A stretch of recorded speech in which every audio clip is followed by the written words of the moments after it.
Les responsables de l'Agence nationale des grands travaux et une équipe de la Direction générale de l'aménagement du territoire étaient récemment à la rencontre des chefs de quartier et des populations du premier arrondissement de la commune de Libreville.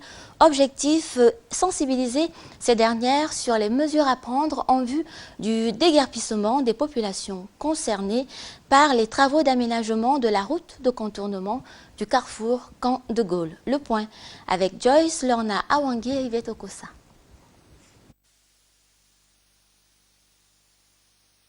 À la mairie du premier arrondissement de Libreville, les responsables de l'Agence nationale des grands travaux, maîtres d'ouvrage de la construction de la route de contournement carrefour Camp de Gaulle en Ngondje et les responsables de la Direction générale de l'aménagement du territoire sont allés sensibiliser et informer les élus locaux et certains chefs de quartier du premier arrondissement sur les mesures prises avant le déguerpissement prochain des populations qui habitent ce tronçon routier.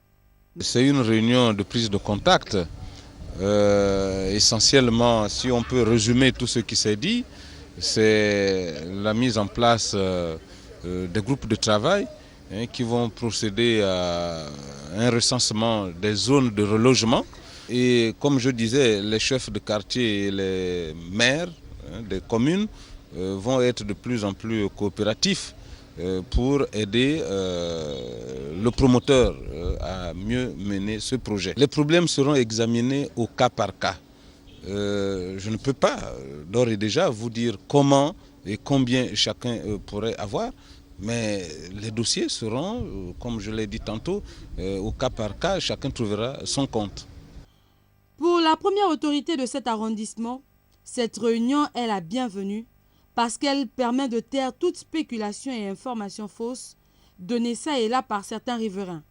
Avec l'ANGT et le ministère des TP, nous devrions nous retrouver dorénavant pour éventuellement évaluer tout ce qui s'est fait au départ, parce qu'il y en a qui sont squatters, donc ceux qui n'ont pas de titre foncier et ceux qui ont le leur par exemple.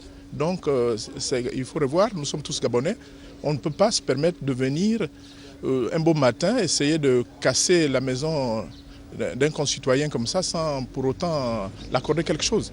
Nous devrions prendre le temps d'évaluer cela et comme ça nous apporterons quelque chose pour lui ou bien essayer de le reloger. Le démarrage des travaux de construction de cette route de contournement est prévu pour avril 2015.